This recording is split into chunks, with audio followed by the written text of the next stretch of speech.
Buenas tardes. Buenas tardes a todos. Nuevamente damos iniciado al Diplomado de Atención en Enfermería en Hemodiálisis. El tema de hoy es indicadores de calidad en hemodiálisis por la ponente, la doctora Patricia Estrada López, a la cual le doy la palabra. Buenas tardes a todos. Vamos a iniciar con el tema que nos corresponde al día de hoy y para esto vamos a hacer un pequeño, el temario. Vamos a ver un panorama nacional de lo que son las terapias de reemplazo renal, cuál es la definición como tal de indicadores de calidad, la clasificación, porque vamos a ver que lo podemos dividir en tres: estructura, proceso y resultado, y las conclusiones del tema. Bueno, como sabemos, la enfermedad renal crónica está considerada ya desde hace unos años y todavía en este momento como un problema de salud pública debido a su alta prevalencia, incidencia, sus altos costos y que pues las proyecciones en unos años se ve que esto va a seguir en aumento.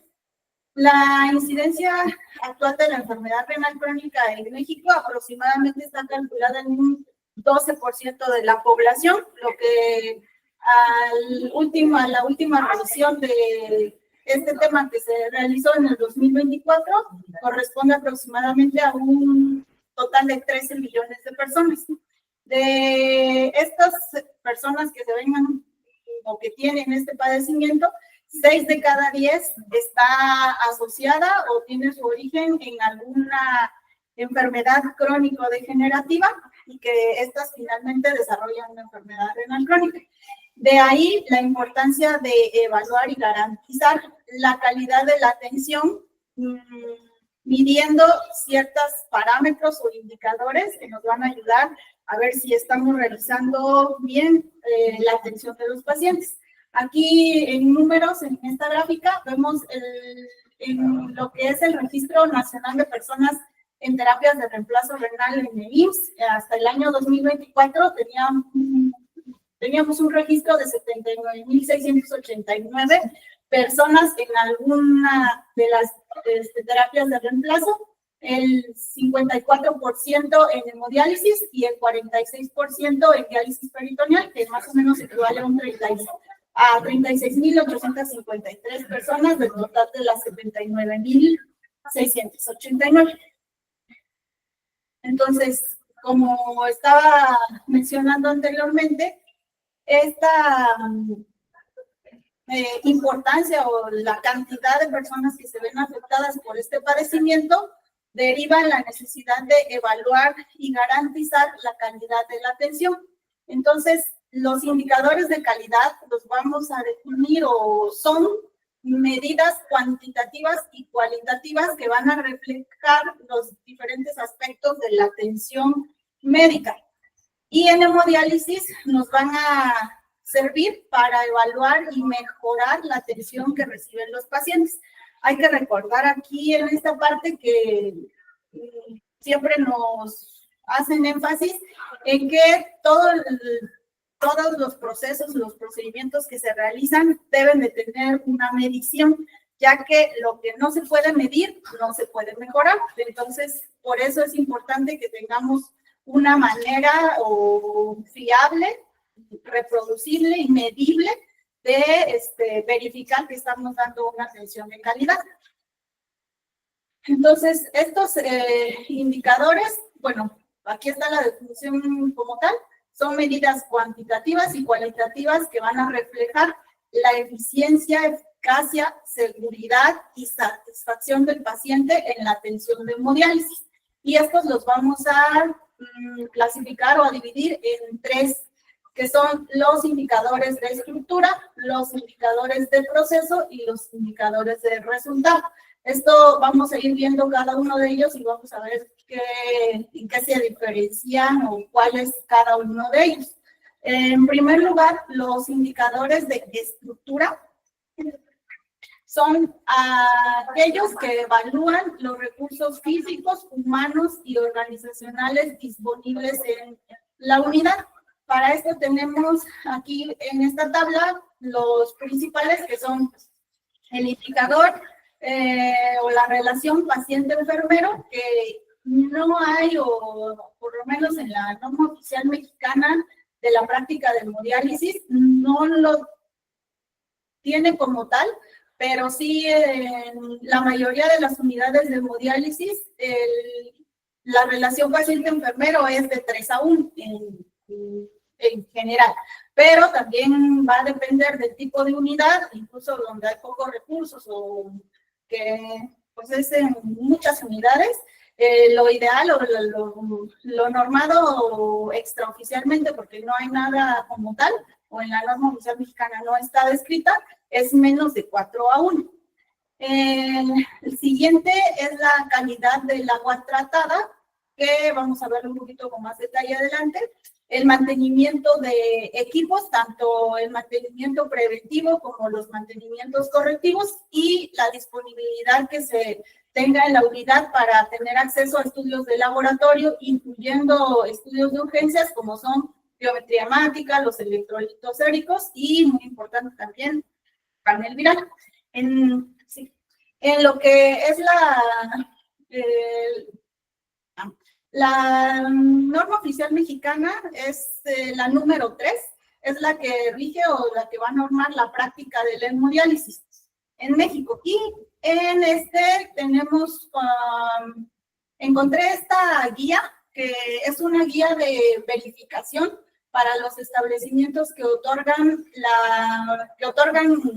sesiones de hemodiálisis o atención médica en hemodiálisis. ¿Te podemos dar la Y es un cuestionario en el que se puede observar o se van a poder identificar todos los aspectos que deben de cumplirse en lo que es una unidad de hemodiálisis. Sí, es que sí, sí, es que va para abajo. Ya voy, ¿eh? Es que la pantalla es la de...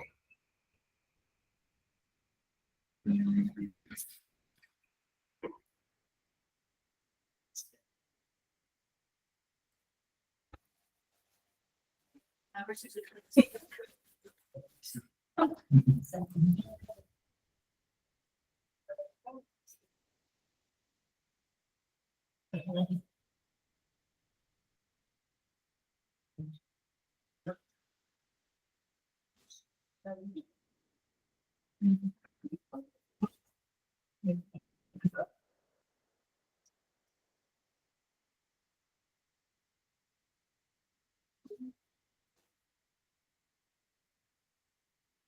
Y no, pues tienen nada más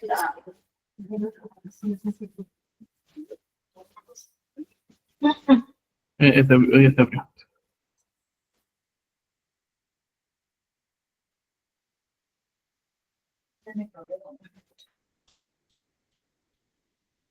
Sí.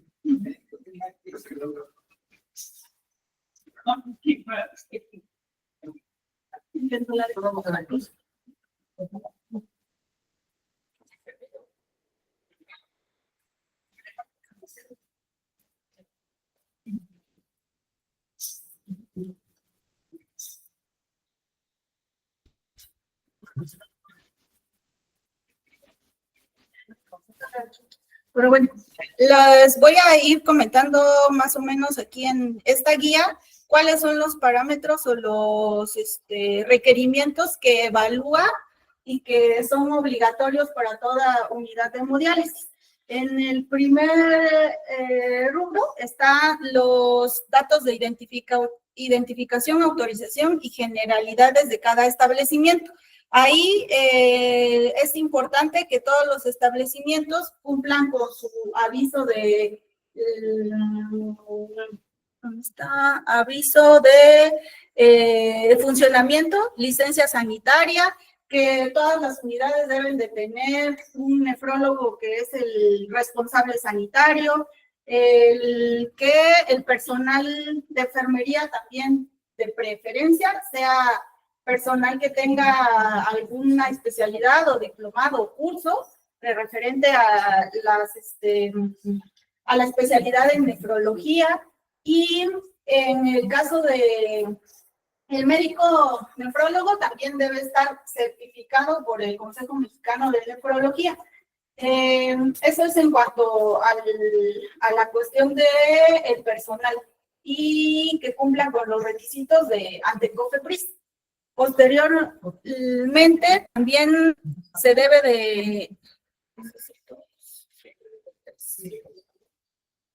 Doctor, ¿qué se está proyectando? Sí, aquí, bueno, en los que están en línea sí están viendo la encuesta. Sí, si la ven, entonces, de todas maneras, es como muy rápido aquí para que puedan ver cuáles son los indicadores que en cualquier supervisión ante COFEPRIS o en lo que es una certificación o cuando las unidades o los hospitales quieren certificar su unidad de hemodiálisis, deben de tener para que puedan acreditarse como una unidad certificada. Aquí también vienen descritas lo que son las actividades tanto del nefrólogo como del personal de enfermería, y es importante aquí que cada unidad tenga evidencia de todas estas certificaciones o todas las constancias que de los cursos, capacitaciones, tanto que tiene el personal como de las capacitaciones que se otorgan, ya que en cualquier supervisión esas son requeridas y sí se debe de tener una evidencia.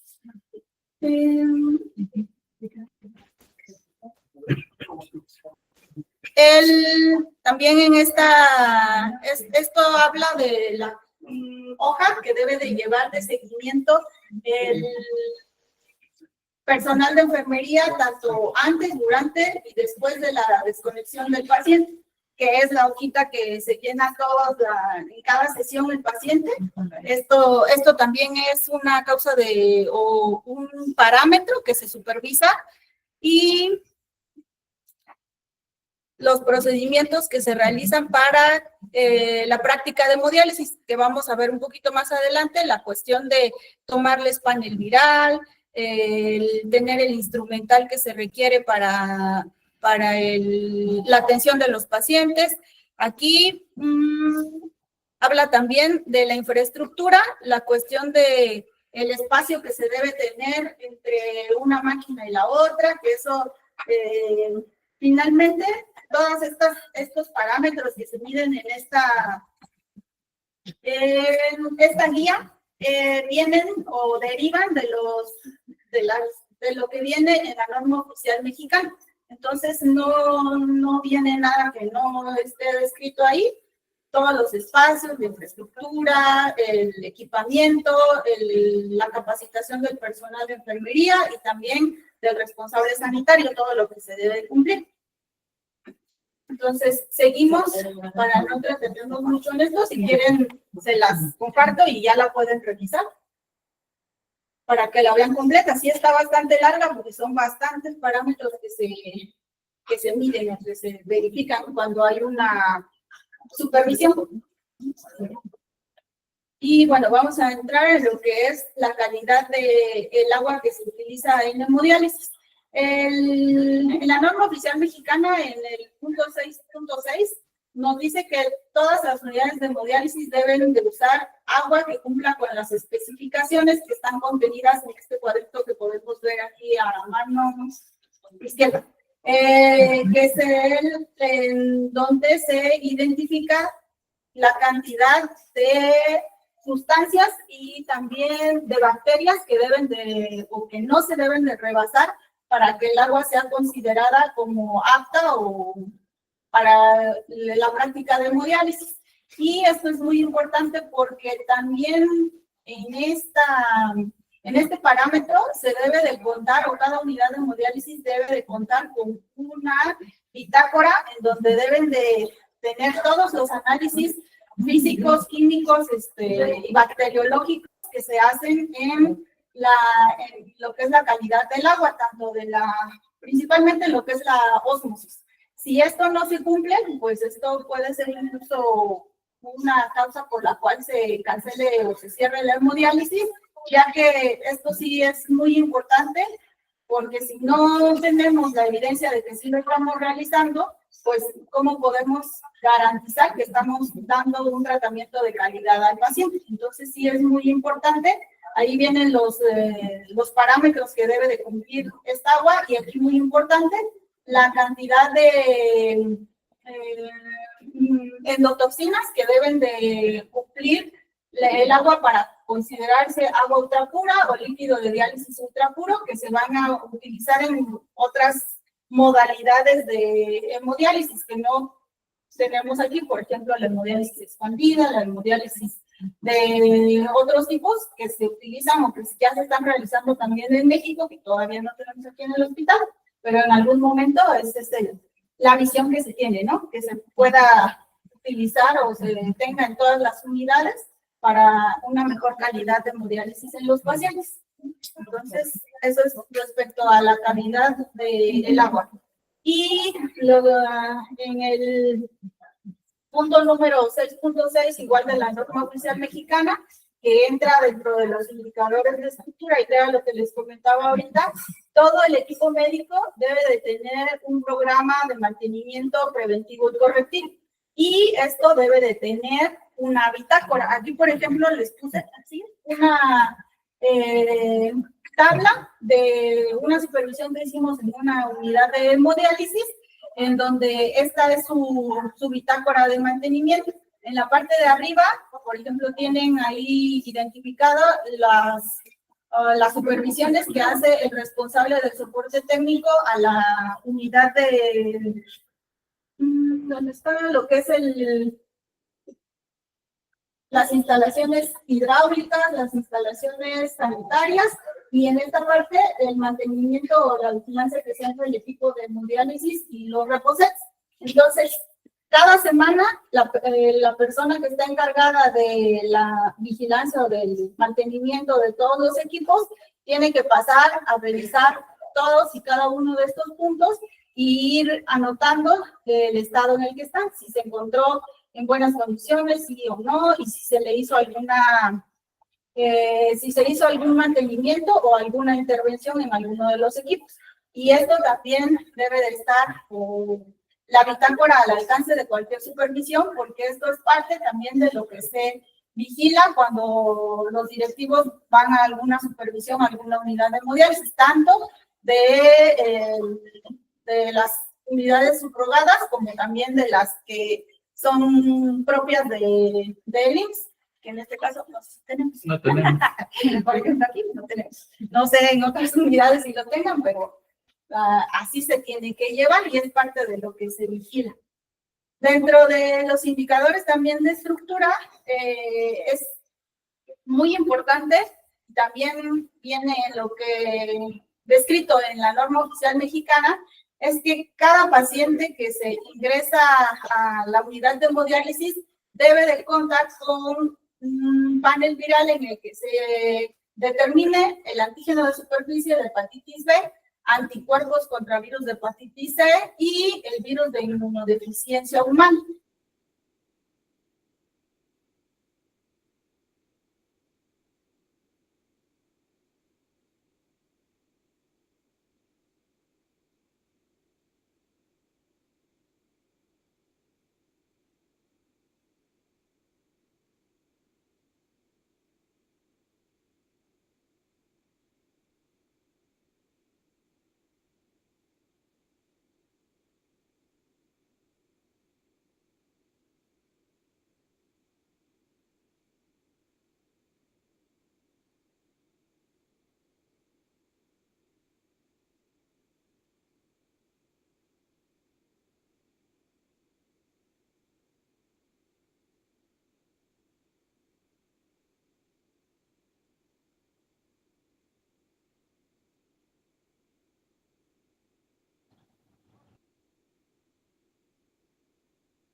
Entonces, hay veces en que estamos muy al pendiente de que el paciente tenga panel viral, pero ¿cuántos de nosotros tenemos nuestro panel viral de menos de 6 meses? ¿No? Entonces, todos los que estamos en una unidad de hemodiálisis debemos de tener estos estudios. La atención que estamos brindando. Ahora, eso es respecto a lo que son los indicadores de estructura. Vamos a entrar a lo que son los indicadores del proceso como tal, que son los que nos evalúan cómo estamos brindando la atención en la unidad de hemodiálisis. Entonces, aquí ya entran ciertos temas o parámetros en los cuales ya vamos a ver si el paciente está recibiendo una dosis de diálisis adecuada, como es la medición del KTB, la frecuencia y la duración de cada sesión que recibe el paciente, el acceso vascular a través del cual el paciente está recibiendo la atención o el tratamiento, el esquema de vacunación que debe de contar el paciente y también la adherencia a los protocolos de bioseguridad que se tenga en la unidad. Aquí es importante acordarnos o tener en cuenta que el paciente no es un estudio de laboratorio. El paciente es una persona, es un ente individual que no se va a comportar igual o no se van a comportar igual todos los pacientes que tenemos en la unidad. Entonces, no es lo mismo que un paciente de 80 años en hemodiálisis le estemos midiendo una creatinina y que tenga 3, 4, a un paciente de 40 años que mide 1,80 y que tiene una buena masa muscular y que estemos pensando que no lo estamos realizando bien porque tenga una creatinina, por ejemplo, de 9. Estos sí les quiero hacer énfasis porque hay muchas veces, a lo mejor ustedes no, porque sí saben de nefrología, pero es muy común en urgencias que solicitan interconsultas porque el paciente está infradializado, porque tiene una creatinina de 6, de 7. Y la mayoría de las personas creen que mientras una creatinina esté más baja, significa que se está hemodializando o dializando mejor, y no es así. Hay parámetros que podemos medir que no nada más toman en cuenta la creatinina ni la urea, sino hay muchos otros parámetros tanto clínicos como bioquímicos que debemos tomar en cuenta para saber si le estamos dando una dosis adecuada de diálisis al paciente. Entonces, empezando con lo que es el KTB. El KTB es un parámetro o es un cociente que va a resultar de 2 magnitudes de volumen que vamos a determinar en el paciente. El primero es el volumen de líquido corporal que se va a depurar de urea a lo largo de una sesión de hemodiálisis, que es el K por el tiempo, y el volumen de distribución de la urea, que es el denominador, que es la B, que se refiere pues al volumen de agua corporal que tenga ese paciente. Por eso, cuando se inicia una sesión de hemodiálisis, la máquina, ¿qué es lo que nos va a pedir? Nos va a pedir la edad del paciente, nos va a pedir el peso del paciente, para que la máquina pueda calcular con eso el volumen corporal, el volumen de agua corporal, y con eso pueda sacar lo que es un KTB, que no se va a medir con cifras de urea, creatinina en el momento, pero es un parámetro que tienen ahora las máquinas en lo que se llama la dializancia iónica y que nos va a dar parámetros similares a lo que es el aclaramiento de urea. Entonces, esta monitorización de la dializancia iónica nos va a dar en forma automática un KT en cada sesión de hemodiálisis. Y esto es algo que nos sirve mucho en la monitorización de los pacientes, porque eso nos evita, digámoslo así, nos hace más fácil tener un control de los parámetros del paciente, la depuración de urea, y si le estamos dando lo ideal de diálisis, o si nos estamos quedando corto o nos estamos pasando. Por ejemplo, aquí, ¿cuál es ahí está, ahí aparece la respuesta, pero el KTB ideal o que nosotros aspiramos a alcanzar en un paciente que está en hemodiálisis es de 1.2. Lo ideal, si nos pasamos, también tenemos, no es tan bueno porque también podemos tener otras complicaciones en el paciente. No es igual el KTB para hemodiálisis que el KTB que se espera en diálisis peritoneal. En este caso, 1.2 es lo que esperamos o lo que aspiramos a llegar en un paciente que está en hemodiálisis. ¿Vale? En relación a lo que es el tiempo y la frecuencia con la que se va a realizar la sesión de hemodiálisis en los pacientes, bueno, la diálisis idealmente se tiene que realizar 3 veces por semana. Las guías dicen que al menos una duración de 12 horas semanales. Si, por ejemplo, el paciente viene 3 veces a la semana y necesitamos alcanzar 12 horas, ¿cuántas horas le tendríamos que dar por cada sesión? 4. ¿Y más o menos cuánto le damos al paciente? 3. Y mucho 3.5. Y esto, pues, depende de varios factores, ¿no? Principalmente uno, el paciente que ya te quiere ir, que ya le duele la espalda, que ya no quiere estar conectado, que ya le dio frío, que tiene compromisos, que muchas cosas por parte del paciente, ¿no? Y por parte de la institución, pues que tenemos un montón de pacientes y mientras más tiempo tengamos conectado a un paciente, pues más tiempo vamos a llevar en sacar uno y menos van a alcanzar. Entonces, esos pues no son excusas ni son parámetros que deberían de influir en esto, pero pues sí tienen o sí influyen en la vida real en lo que finalmente el tiempo que recibe un paciente de sesión de hemodiálisis. Salvo que el paciente presente una función renal residual bastante buena, que eso le va a ayudar a aumentar el KTB, pues entonces lo ideal sería que todas las sesiones de hemodiálisis fueran de 4 horas a cada paciente. Pero volvemos a lo mismo, esto no es receta de cocina. Cada paciente es individual y tenemos que pues analizar el contexto del paciente, interrogar al paciente, explorar al paciente, ver sus estudios de laboratorio y con esto ver o determinar cuál es el tiempo, la frecuencia con la que el paciente se tendría que ver beneficiado del tratamiento. ¿Sale? Sí.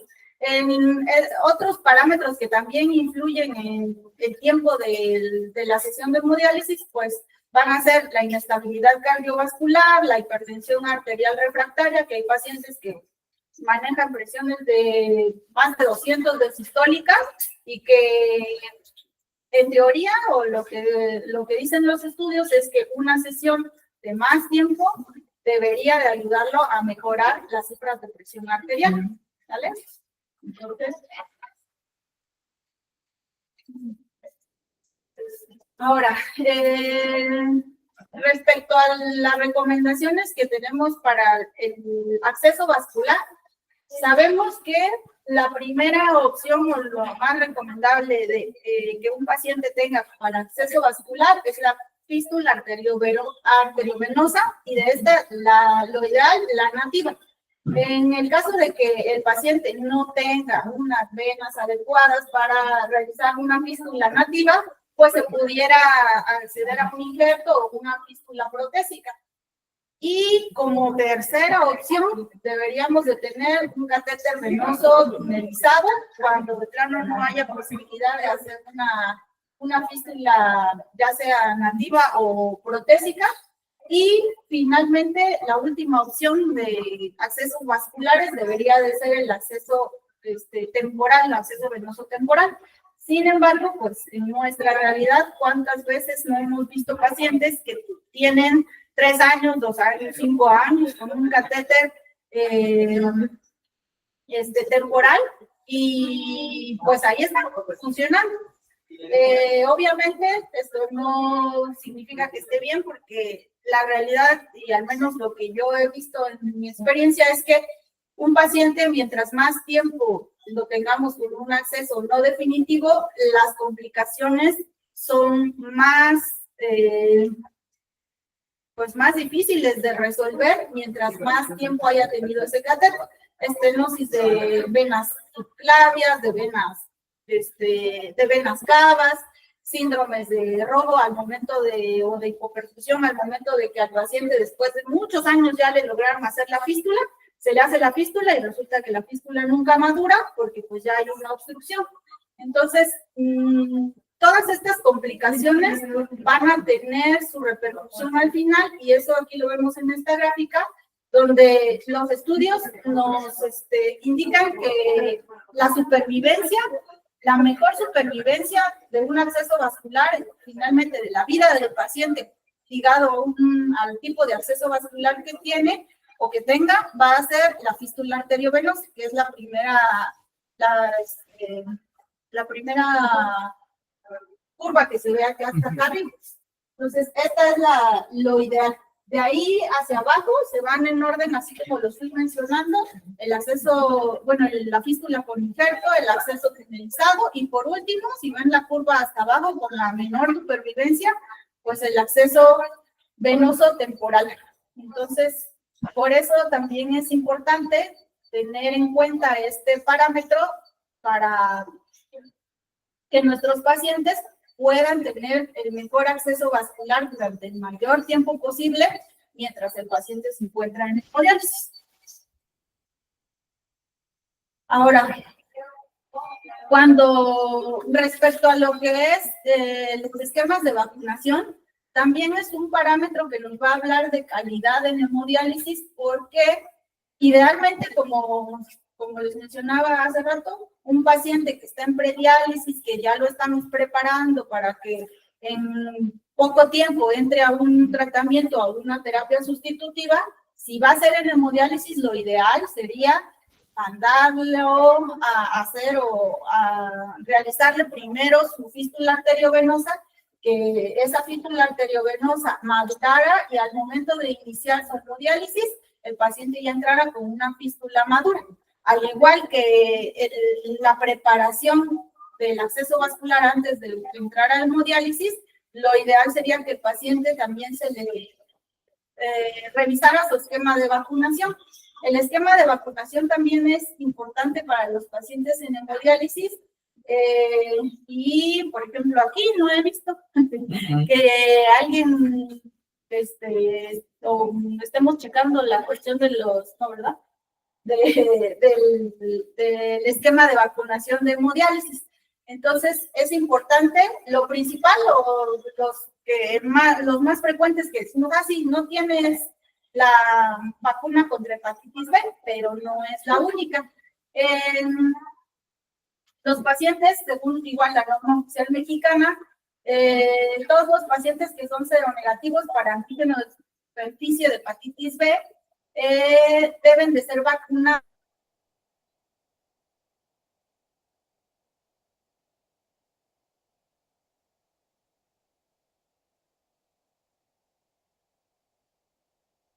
contra la hepatitis B, que al menos es el esquema que tenemos aquí en el instituto, pues así no falla.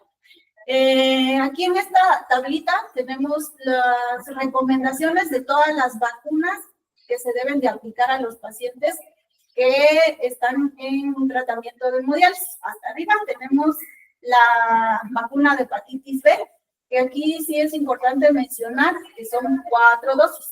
Dosis 0, la dosis inicial, la dosis de refuerzo al mes, segunda dosis de refuerzo a los 2 meses y la cuarta a los 6 meses.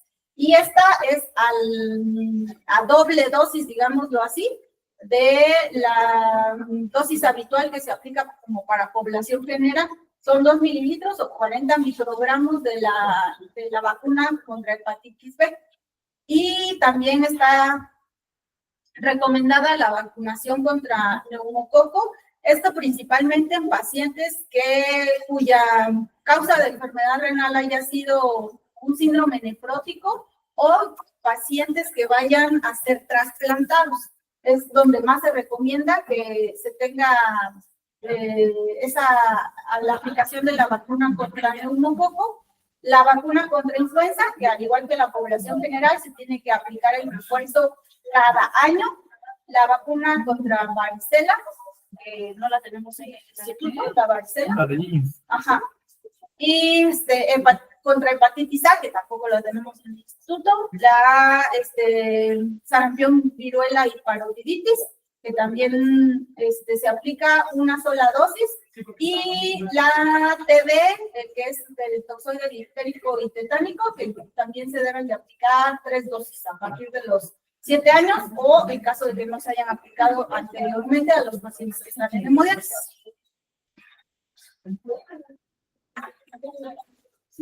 Bueno, hasta ahí esos son los indicadores de proceso. Y vamos a empezar con lo que son los indicadores de resultado. Los indicadores de resultado son los que nos van a ayudar a medir el impacto que estamos teniendo con el tratamiento en el paciente que se encuentra en hemodiálisis. Y esos pues nos van a hablar de lo que es la incidencia de hospitalizaciones, la tasa de infecciones, la mortalidad anual de los pacientes que se encuentran en tratamiento con hemodiálisis, así como ciertos parámetros bioquímicos que también nos ayudan a medir si el paciente está recibiendo un tratamiento adecuado, como son las cifras de hemoglobina, los niveles de calcio, fósforo, hormona paratiroidea. Muy importante, el control de la presión arterial, los niveles de albúmina, que nos van a dar una indicación del estado nutricional en el que se encuentra el paciente, y algo que pocas veces también tenemos en cuenta, pero que sí hay varios estudios que lo miden, que lo han medido hasta el momento, la calidad de vida percibida que va a tener el paciente que se encuentra en un tratamiento con hemodiálisis. Entonces, lo que es la mortalidad, tenemos aquí en estas gráficas respecto a la mortalidad relacionada con las cifras de hemoglobina. Tenemos que las guías nos van a orientar, nos van a dar estos parámetros que son los recomendados para que se mantengan las cifras de hemoglobina en un paciente que se encuentra en hemodiálisis. Las guías CADIGO, las guías CADOCI, las guías CEN, todas coinciden en que las cifras de hemoglobina idealmente 12 gramos sobre decilitro, idealmente entre 10.5 a 11.5 en promedio. Porque está descrito, y aquí por eso les puse esta grafiquita estas gráficas del estudio DOPS. Este es un estudio en el que se midieron varios parámetros medibles en pacientes en hemodiálisis, y se encontró que mientras más alto estaba la cifra de hemoglobina en el paciente, por arriba de 12, y más bajo, por debajo de 8 gramos sobre decilitro, la mortalidad aumentaba. De ahí fue que se sacaron estos parámetros, o apoyaron que estos parámetros eran los que debemos de mantener al paciente. Entonces, es importante igual explicarle al paciente, porque a veces tanto el paciente como el familiar dicen, no, pero es que tiene anemia porque el médico de urgencias o el médico familiar le dijo que porque tiene 10 de hemoglobina está muy anémico y necesita que lo transfundan. No es así. Los parámetros de hemoglobina no son los mismos en un paciente con enfermedad renal que en un paciente o en una persona sana. Entonces, sí es importante explicarle esto a los pacientes para que no crean que porque tienen 14 de hemoglobina están súper bien. También las cifras por arriba de 12 de hemoglobina están asociadas, aparte de mayor mortalidad, a otras complicaciones como pueden ser trombosis de fístulas, trombosis del acceso vascular, de los catéteres. Entonces, sí es importante, o incluso trombosis venosas, que se les trombosa una pierna al paciente, o hacen otro tipo de trombosis en cualquier parte, ¿no? Entonces, sí es importante explicarle esto al paciente y tenerlo también nosotros en cuenta, que mientras nosotros mantengamos al paciente con estos niveles, el paciente se puede ver beneficiado o va a tener una disminución de su riesgo de mortalidad. Entonces, sí es un parámetro que debemos tener bastante en cuenta en los pacientes en hemodiálisis. Ahora, lo que es los parámetros bioquímicos de el calcio, fósforo y PTH, también tenemos recomendaciones en las guías dependiendo de los estadios de la enfermedad renal crónica. En este caso, en el que nos ocupa, pues el estadio 5D, que es el estadio 5 en diálisis, que nos habla de que el calcio idealmente debería de estar entre 4.5 a...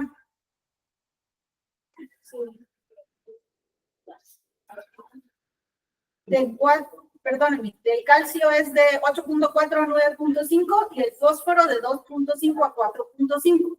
Idealmente, hasta una cifra de 5 miligramos sobre decilitro es aceptable en pacientes en diálisis. Sin embargo, igual, todo lo que salga de este parámetro también es perjudicial para el paciente, tanto menos de 2.5, que nos puede hablar de una enfermedad ósea dinámica o de otro tipo de problemas en el paciente, como tenerlo persistentemente por arriba de 5, en el que nos va a dar manifestaciones de un hiperparatiroidismo secundario y sus complicaciones, ¿no?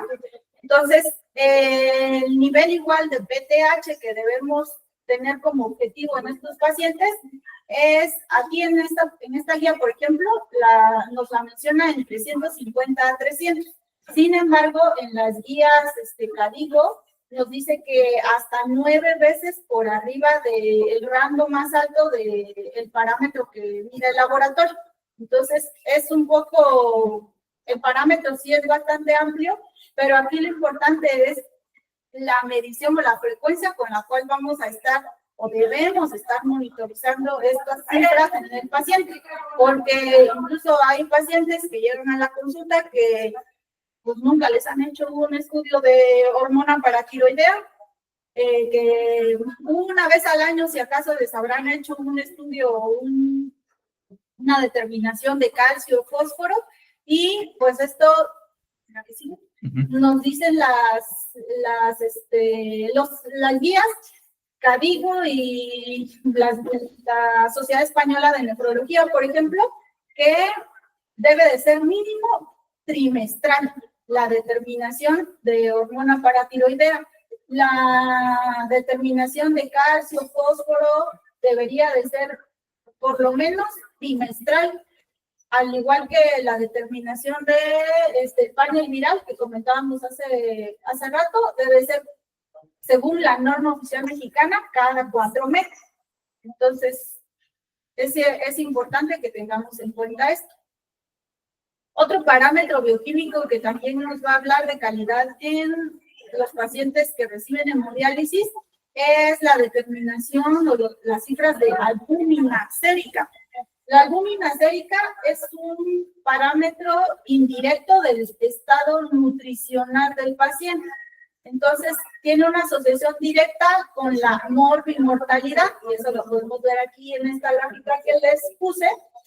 En este estudio, la supervivencia del paciente se asoció menor supervivencia cuando las cifras de albúmina estaban por debajo de 3.5 gramos sobre decilitro. Entonces, también es importante, no es un parámetro definitivo o no nos va a definir como tal el estado nutricional del paciente, pero sí indirectamente, tanto es un marcador de nutrición como es un marcador de inflamación. Mientras más bajo esté, nos está hablando de que el paciente tiene más tiempo de estar inflamado crónicamente. Entonces, también es un parámetro que nos habla de mal pronóstico en el paciente. Las ventajas de la determinación de albúmina, pues es un estudio que solamente se requiere una muestra de sangre, tiene una alta sensibilidad y es un marcador pronóstico de riesgo para hospitalizaciones y mortalidad, como ya se ven en la gráfica en varios estudios que se han hecho. Y las limitaciones que tiene, pues es que, como les mencionaba ahorita, va a haber múltiples factores que van a afectar la determinación de este parámetro, y por lo tanto va a tener una capacidad limitada para el diagnóstico y una baja especificidad para determinar si la única causa por la cual la albúmina está baja pues es porque está desnutrido, porque no está comiendo bien el paciente. Hay otros parámetros que la pueden alterar, pero pues más o menos nos puede dar una idea de qué es lo que está pasando con el paciente. Y asociado igual a lo que es el estado nutricional del paciente, otro parámetro que también podemos monitorizar es el déficit proteico energético. Aproximadamente lo vamos a poder observar hasta en un 65% de los pacientes que se encuentran en diálisis, tanto diálisis peritoneal como hemodiálisis, y está caracterizado por la pérdida de la masa magra, pérdida de peso no intencionada y alteraciones bioquímicas, que es lo que mencionábamos hace rato, la albúmina o menor de 3.5 o una hipoalbuminemia. Como tal, no existe un biomarcador que por sí solo nos diagnostique el estado nutricional o nos diga que está bien o que está mal. Sin embargo, tenemos o debemos de echar a la mano parámetros o ciertas, ¿cómo le podemos llamar? Pues mediciones tanto objetivas como subjetivas para poder establecer este déficit proteico. Principalmente, obviamente, el interrogatorio al paciente. Primero, pues, ¿qué come? ¿Cuántas veces al día come? En esto sí nos es de mucha ayuda el nutriólogo, porque pues estas evaluaciones que se hacen para ver el estado nutricional, al menos nosotros como médicos no las tenemos como tan, pues no somos expertos, y aquí los que son expertos pues son los nutriólogos. Entonces sí, por eso es importante también tener un equipo multidisciplinario, tanto en diálisis peritoneal como en hemodiálisis, para poder tener o llegar a identificar cuáles son los problemas que tiene el paciente y poder ayudarlo. Entonces, volviendo a lo que estábamos comentando, aparte del interrogatorio, pues hay que hacer el examen físico al paciente, medirle el índice de cintura-cadera, ver cuánto mide su pliegue aquí en el brazo, más o menos calcular qué cantidad de grasa corporal tiene, y los parámetros también objetivos, como son los bioquímicos, albúmina, pruebas de funcionamiento hepático, los electrolitos séricos, el fósforo, el calcio, para ver qué ajustes van a tenerse que hacer a la dieta para que el paciente pueda disminuir sus niveles a lo mejor de potasio o de fósforo, pero sin que esto vaya a repercutir en la cantidad de proteínas que el paciente esté ingiriendo y no lo vayamos a llevar a la desnutrición por quererle bajar el fósforo, ¿no? A lo mejor le decimos, es que no puede comer nada de carne. Pues sí, pero si le quitamos la carne, estamos bajando a lo mejor el fósforo que tiene la carne en la dieta, pero al mismo tiempo de disminuirle el fósforo, le estamos disminuyendo el aporte proteico y pues eso lo va a desnutrir más. Y al rato, pues sí, va a tener 2 de fósforo, pero eso no significa que esté bien, sino lo bajamos el fósforo porque lo desnutrimos. Entonces hay que tener un equilibrio en también lo que es la dieta en el paciente. Y estas evaluaciones que están bien establecidas, la evaluación global subjetiva y el score de inflamación y malnutrición, son encuestas o evaluaciones que se hacen al paciente y que más o menos nos van a dar una orientación del estado nutricional. Entonces, son herramientas también que podemos utilizar para esto. Y bueno, realmente lo que es que a veces o muchas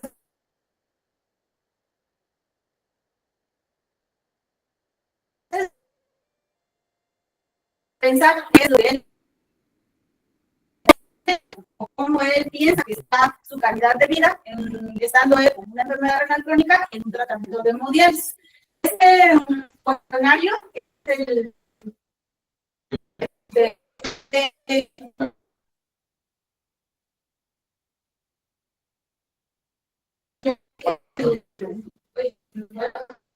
español, pero es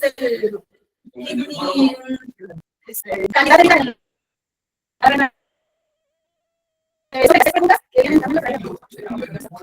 Entonces, vienen varias preguntas como, por ejemplo, en la semana, ¿cuántas veces usted ha sentido que no puede llegar a caminar 3 metros?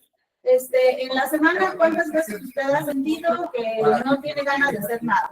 ¿Qué tanto influye la enfermedad renal en su sexualidad? ¿Qué tanto influye en su relación con su familia? Más o menos son las preguntas que vienen, y este parámetro, mientras más alto salga, es que el paciente pues tiene una calidad de vida mejor, y lo ideal es que tuviera pues una calificación de más de 60% para considerar que el paciente tiene una calidad de vida buena en hemodiálisis. Hay varios estudios que han medido lo que es la calidad de vida en los pacientes en hemodiálisis, y este es el cuestionario principal en el que se basan, porque es un cuestionario que está específicamente realizado para pacientes en hemodiálisis o en diálisis. Porque hay algunas otras encuestas, como por ejemplo el cuestionario otros cuestionarios o los cuestionarios, como por ejemplo la escala que utilizan mucho los psicólogos, en la cual también se mide calidad de vida, pero no están específicas a estos pacientes. Entonces, por eso es que la recomendable es esto. Viene en español, si quieren se las comparto, ahí la traigo. Y vienen ahí ya los 36, las 36 preguntas ya vienen en español, y nada más es poner con qué frecuencia, si es muy frecuente o poco frecuente. Está muy fácil de contestar el cuestionario, y así podemos darnos una idea de la calidad de vida que están teniendo nuestros pacientes en hemodiálisis, que es otro parámetro que también se debe tomar en cuenta. Ahora sí que bien implícito, calidad. ¿Vale? Ahora, finalmente, pues, ¿cuál va a ser la importancia de que tengamos en cuenta todos estos indicadores?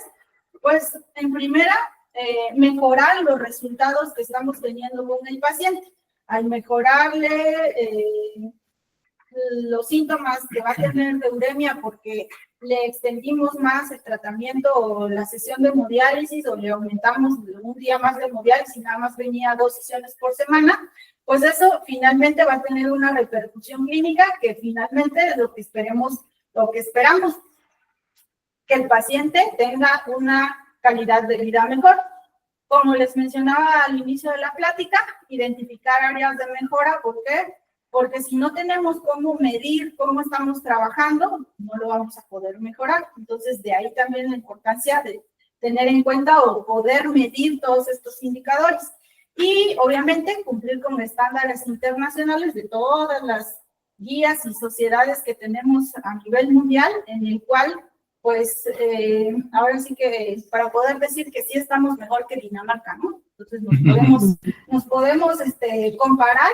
Si decimos, bueno, la Sociedad Española de Nefrología dice que mis parámetros deben estar así, yo los estoy cumpliendo, pues entonces ya me puedo comparar con algún otro país, ¿no? Y vamos a las conclusiones entonces. La evaluación continua mediante los indicadores de calidad es esencial para optimizar la atención en hemodiálisis, reducir complicaciones, mejorar la supervivencia y la calidad de vida de los pacientes. La medición de la calidad en hemodiálisis mediante indicadores específicos es una herramienta esencial para mejorar los resultados clínicos y garantizar una atención segura y efectiva.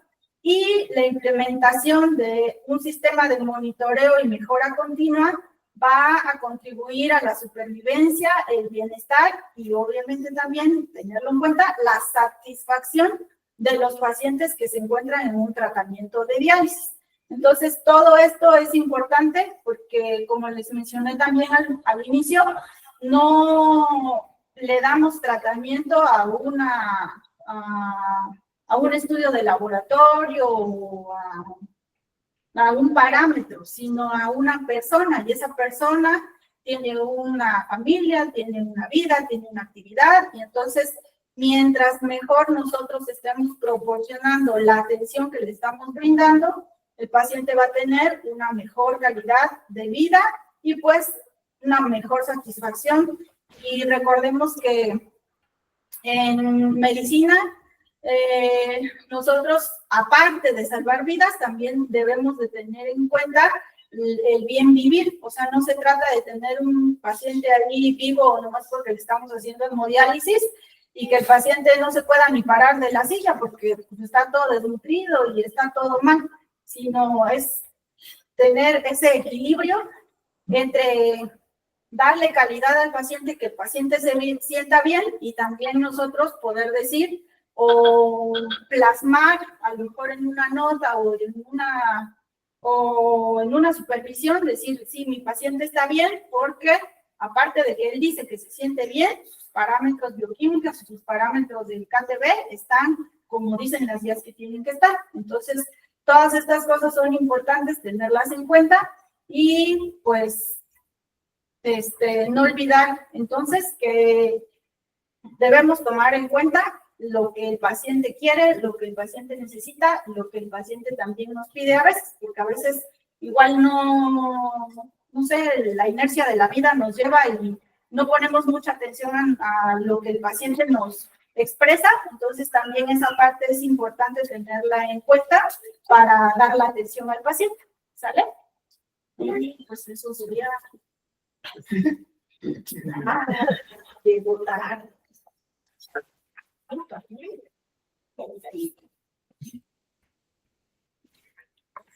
No sé si hay otras preguntas, comentarios. Ahí está la Maricruz. Hola, buena tarde, doctora Pati, qué gusto. Saludos.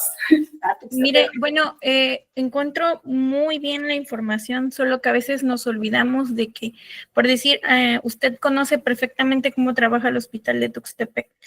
Contamos solo con una nefróloga y entonces a veces es imposible o es un poquito más complicado darle una buena valoración al paciente durante la consulta, ya que el médico nefrólogo pues acude a urgencias, hospital, hemodiálisis y consulta externa. Entonces tienen muy poquito tiempo para poder dar una valoración pues viable al paciente y eso a veces hace que se complique un poquito más el paciente y esté reincidiendo, en estar hospitalizado. ¿Por qué? Porque está desnutrido, porque está anémico, porque no hace caso a las recomendaciones, es multifactorial, ¿no? Y desgraciadamente aquí me parece que ya hay un poquito más de participación por parte de nutrición. Yo ahorita estoy en el área de diálisis y sí hago énfasis en los pacientes en que deben de acudir con un nutriólogo renal. Afortunadamente aquí en Tuxtepec ya contamos con una nutrióloga renal particular. Entonces, si a veces, como les digo a ellos, gastan en las uñas, en las pestañas, los familiares, pues yo creo que vale la pena que hagan el gasto por la vía privada, pues para mantener estable a sus familiares, ¿no? Yes. Sí, eso tienes mucha razón porque es verdad que a veces vemos a los familiares que acompañan a los pacientes así con las uñas así, que se nota que van a hacerse las uñas cada mes y el paciente ahí bien abandonado. Entonces, es cierto que a veces la institución pues se ve rebasada por la cantidad de pacientes que tenemos y que esto va para más todavía. Y pues a veces los familiares pues sí tendrían o a veces tienen que hacer el esfuerzo de pues, buscar otras opciones, ¿no? Pero pues finalmente, ahora sí que lo que esté en nuestras manos, lo que sí tenemos en la institución, pues eso es lo que tenemos que, pues, que vigilar y que mantener lo mejor posible para darle una atención y pues de calidad, que es lo que estamos el tema, ¿no? Calidad en hemodiálisis, que no nada más es un parámetro, son varios, ya los vimos, pero que sí es importante tenerlos en cuenta para dar la mejor atención al paciente. Así es, doctora, muchas gracias. Gracias. ¿Preguntas? Bueno, muchísimas gracias. Por parte de lo que es enlace institucional y prestaciones médicas, les damos el agradecimiento por el tema. En cuanto enseñanza nos dé las constancias, se la haremos llegar. Sí, gracias. Gracias. Gracias, doctora.